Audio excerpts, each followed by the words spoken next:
Hello नमस्कार मेरे शेर और सैनियों। आज अपन लेके आए हैं प्रश्न नंबर 1 का चौथा कैसा होगा 10th बोर्ड के अंदर। ठीक है मेरे प्रिय विद्यार्थियों, प्रश्न 1 का चौथा सवाल कैसा होगा उसी को लेकर अपन डिस्कस करने वाला है। ठीक है, तो इंग्लिश और हिंदी दोनों के अंदर मैं क्वेश्चन लेके आया हूँ, आप देखिए, है ना, ताकि इंग्लिश मीडियम और हिंदी मीडियम दोनों जो स्टूडेंट हैं उन दोनों की हेल्प हो सके। ठीक है मेरे प्रिय विद्यार्थियों, इसी के साथ अपन आगाज करते हैं इस आज की क्लास का। देखो, पहले का चौथा सवाल बनेगा आपकी द्विघात समीकरण से। कहाँ से बनेगा? द्विघात समीकरण से, प्रश्नावली नंबर 4, एनसीईआरटी की जो प्रश्नावली नंबर 4 है इससे बनेगा। अब मैं पहले इसके सूत्र बता देता हूँ आपको। देखो, किसी भी द्विघात समीकरण का व्यापक रूप आपको पता है ये होता है, ए का मान 0 नहीं होना चाहिए। द्विघात समीकरण का अधिकतम 2 मूल होते हैं। कितने 2 मूल होते हैं? 2। और मूल ज्ञात करने की 3 विधियाँ है, आपको पता ही है। और 3 विधियाँ कौन कौन सी है देखिए इधर ये रही द्विघात समीकरण को मूल ज्ञात करने की 3 विधियाँ: पूर्णग्रहण विधि, पूर्ण वर्ग विधि, द्विघाती सूत्र, सिद्धाचार्य विधि। द्विघाती सूत्र ये रहा। ठीक है मेरे प्रिय विद्यार्थियों, द्विघात समीकरण के मूलों की प्रकृति ज्ञात करने के लिए b² - 4ac ये सूत्र लगाते हैं अपन, जिसको अपन विविक्ति कर भी कहते हैं। ठीक है, यदि b² - 4ac का मान बड़ा आता है 0 से तो वो मूल वास्तविक होते हैं। b² - 4ac का मान बराबर हो तो 0 के तो वो मूल वास्तविक और बराबर होते हैं। b² - 4ac का मान छोटा हो 0 से तो मूल वास्तविक नहीं होते, मतलब काल्पनिक होते हैं। इस मूलों की विविक्ति कर भी कहते हैं। ठीक है, तो ये प्रश्नावली चौथी के सूत्र है। और इसी से 1 नंबर का सवाल जो एमसीक्यू छोटा बनेगा वो कैसा बनेगा? ठीक है, पहला सवाल, what is the degree of a quadratic equation. तो द्विघात समीकरण की डिग्री कितनी होती है? आपको पता है द्विघात समीकरण का व्यापक रूप क्या होता है? ax² + bx + c = 0। डिग्री का मतलब होता है घात, है ना। तो यानी कि द्विघात में अधिकतम घात कितनी होती है? 2। तो यहाँ पर बी ऑप्शन इसका राइट हो जाएगा। ठीक है मेरे प्रिय विद्यार्थियों, तो ये इसका आंसर है। तो क्या कह रहा है? द इक्वेशन x - 2 का whole square + 1 = 2x - 3 is a. यानी कि समीकरण x² - 2 का होल स्क्वायर + 1 = 2x - 3 एक क्या है? रेखिक समीकरण है, द्विघात समीकरण है, घन समीकरण, या इनमें से कोई नहीं, नन ऑफ दिस। आपको इनको चेक करना है, पहले इसको है ना सोल्व करना पड़ेगा। देखो कैसे सोल्व करते हैं मेरे प्रिय, ताकि चेक हो जाएगा आपका द्विघात समीकरण क्या होता है ना। 2x² + 1 = 2x - 3। अब ये खुलेगा a - b के होल स्क्वायर से। किसे खुलेगा? a - b का होल स्क्वायर। पता है आपको a - b का होल स्क्वायर क्या होता है? बोलिए मेरे साथ, देखिए a² + b² - 2ab ये होता है a - b का होल स्क्वायर। ठीक है, तो अब इसको खोलेंगे अपन कैसे? a का स्क्वायर यानी x², ठीक है, प्लस b का स्क्वायर यानी 2 का स्क्वायर कितना हो जाएगा? 4 - 2 ये आ जाएगा 4x। ठीक है, ध्यान रखना, क्योंकि ये 2 सूत्र का है और 2 ये है, ये 2 दूनी 4 और x का x हो गया। ठीक है, फिर +1 बराबर ये आ रहा है 2x - 3। एक काम करता हूँ, मैं इस 3 को इधर ले आता हूँ और 4x को उधर भेज देता हूँ। ठीक है, तो ये हो जाएगा x², ये 3 इधर आके किसका हो जाएगा? प्लस का 3 हो जाएगा, है ना। और 1 इधर का प्लस का ऑलरेडी चल रहा है ना। और ये 4 उधर चला जाएगा, यानी कि नहीं सॉरी 2x, हाँ 2x इधर चल रहा है और ये प्लस का 4x हो जाएगा। ठीक है, बैठ गया ना मामला। इधर ये 4 और है प्लस का, तो इधर करता हूँ मैं, यहाँ 4 कर लेता हूँ, एक और इसका, है ना। तो एक काम करता हूँ मैं, +4 और कर लेता हूँ इधर। तो यह बन जाएगा आपका x², 4 और 3 7 और 1 8, और बराबर में क्या चला? प्लस का 8, बराबर में 2x और 8x 6x। ठीक है, तो ये बन जाएगा आपका x², ये 6x इधर आएगा तो माइनस का 6x और ये प्लस का 8 बराबर 0। तो ये बन जाएगी आपकी द्विघात समीकरण, यानी जिसकी अधिकतम घात 2 आती है x के चर की, वो कहलाती है द्विघात समीकरण। ठीक है मेरे प्रिय विद्यार्थियों, तो ये कहलाएगी द्विघात समीकरण। आपको पता है रेखिक समीकरण क्या होती है? रेखिक समीकरण वह होती है जिसकी अधिकतम घात क्या होती है? 1 होती है। जैसे सपोज करो x, है ना, +y, x + 2x वगैरह, ये जो भी है ना, ये कहलाती है जिसकी अधिकतम घात 1 होती है कुल मिला के। ठीक है, जिसकी अधिकतम घात होती है 1 जो कहलाती है रेखिक समीकरण, जिसकी अधिकतम घात 2 होती है वो कहलाती है द्विघात समीकरण। तो इसका ऑप्शन नंबर बी राइट हो जाएगा। ठीक है, तो तुमने सोल्व करके देखा कि ये x² - 6x + 8 = 0 आ रहा था, तो इसका मतलब ये द्विघात समीकरण है।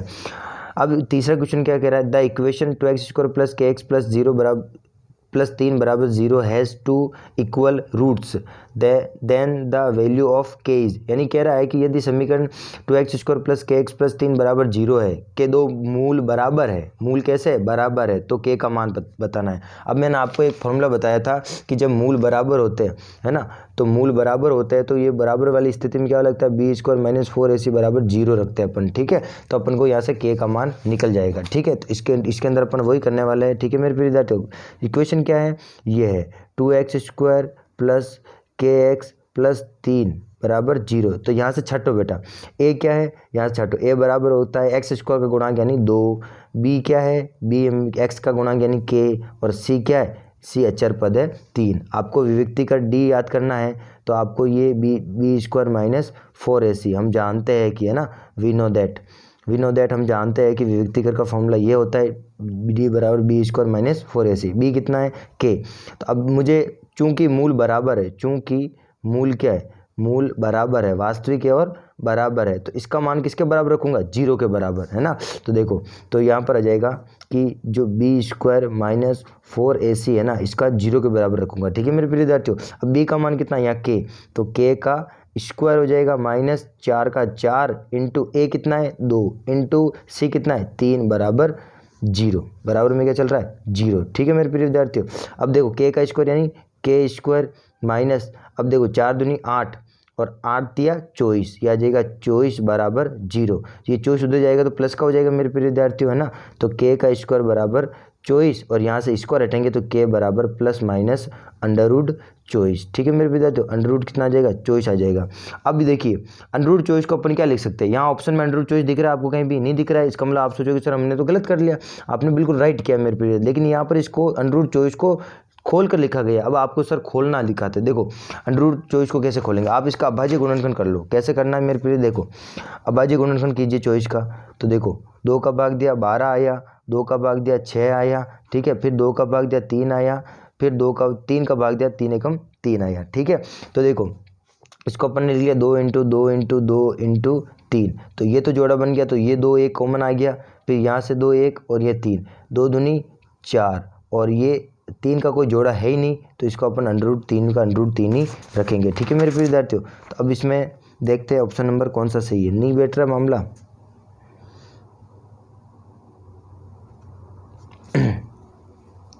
अब देखो ऐसे आपको पता नहीं चलेगा कि ये रूट चॉइस कैसा है। ठीक है, तो इस तरह को पता करने के लिए आपको क्या करना पड़ेगा, इन्हीं में से एक ऑप्शन को चूज करना है। जैसे सपोज करो मैंने 2√3 को चूज किया, अब इसका मतलब ये होता है कि जब मैं 2√3 को 2√3 से गुणा करूँगा तो रूट चॉइस आना चाहिए, है ना। देखो कैसे, अगर मैं 2√2 को 2 इंटू रूट 2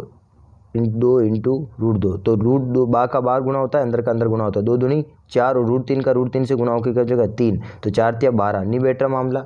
ठीक है मेरे फिर चॉइस आना चाहिए, तो मैं 2√6 लेता हूँ, तो 2√6 यानी कि 2√6 का गुणा करा दिया 2√6 से, मतलब उसको उसी से गुणा कराओ तो रूट चॉइस आना चाहिए इन्हीं में से ऑप्शन में से। तो 2 दूनी 4 और रूट 6 गुणा होकर 6 हो गया, 4 6 कितना हो गए 24, बैठ गया मामला। तो यही आपका उत्तर है, इसका मतलब ऑप्शन नंबर डी आपका राइट है। ठीक है मेरे प्रिय विद्यार्थियों, जब भी आपको लगे कि यहाँ ऑप्शन एमसीक्यू में मैच नहीं हो रहे लेकिन आपने किया सही है, तो आप जो एमसीक्यू के जो एबीसीडी दे रखे होते हैं उनको आप सोल्व कर दीजिए, आपका आंसर उत्तर आ जाएगा। ठीक है, कभी कभी ऐसी स्थिति बहुत आती है कि आप क्वेश्चन सोल्व करके कुछ आंसर आता है लेकिन एमसीक्यू में जो एबीसीडी दे रखा उसमें कुछ आंसर आता है। ठीक है, तो घबराए नहीं, आपका उत्तर वही होता है। अधिकतर बच्चे रूट चॉइस देख के बोलेंगे सर ये तो यहाँ तो है नहीं, तो आप कुछ नहीं, इनको इसी से गुना कराओ ताकि वो आपको आ जाए। अब आपको गुना करने के नियम आते हैं मेरे प्रिय विद्यार्थियों, कैसे आपको पता होना चाहिए कि हमेशा रूट एक्स है तो इसका गुणा रूट एक्स में करेंगे तो हमेशा एक्स हो जाता है, पता है ना आपको। इसके बाहर कोई गुणज है, जैसे 2 होता, 2 रूट एक्स होता और 3 रूट एक्स होता, तो देखो बाहर का तो बाहर गुना हो जाएगा 2 तिया 6, लेकिन रूट एक्स का रूट एक्स में गुना होकर एक्स हो जाएगा, इसका मतलब 6x। इस तरह से आपको पता होना चाहिए। मैं आपको एक वीडियो भी डाल दूंगा, वो वीडियो अपनी कोचिंग की वीडियो है ना, उसमें मैंने आपको डाल रखी है, डिस्क्रिप्शन में लिंक डाल दूंगा मैं उसका। इसका मतलब देखो इसका उत्तर ये हो जाएगा। अब अगला क्वेश्चन, चौथा क्वेश्चन क्या है, The roots of the equation 7x² plus x minus 1 is equal to 0 are क्या है, समीकरण 7x² plus x minus 1 बराबर 0 के मूल क्या है। अब मूल आपको पता करना है कि वास्तविक है, आभासी है, भिन्न भिन्न है या बराबर है। तो देखो ये ऑप्शन तो आपने कभी पढ़े ही नहीं, अवास्तविक इनमें से कोई नहीं, इसका मतलब इन दोनों में से एक होगा। तो अपन कैसे, पहले अपन क्या करेंगे, b² माइनस 4ac का मान निकालेंगे, यानी कि d का मान निकालेंगे, है ना, द्विविक्तिकर का मान निकालेंगे। तो देखो b यहाँ से छाटो पहले समीकरण में, a क्या है, a है यहाँ पर 7, है ना, b क्या है 1 और c क्या है -1। ठीक है, तो अपन यहाँ मान रख देते हैं b² यानी b का स्क्वायर यानी 1 का स्क्वायर माइनस 4 इंटू a का मान 7 इंटू c का मान -1।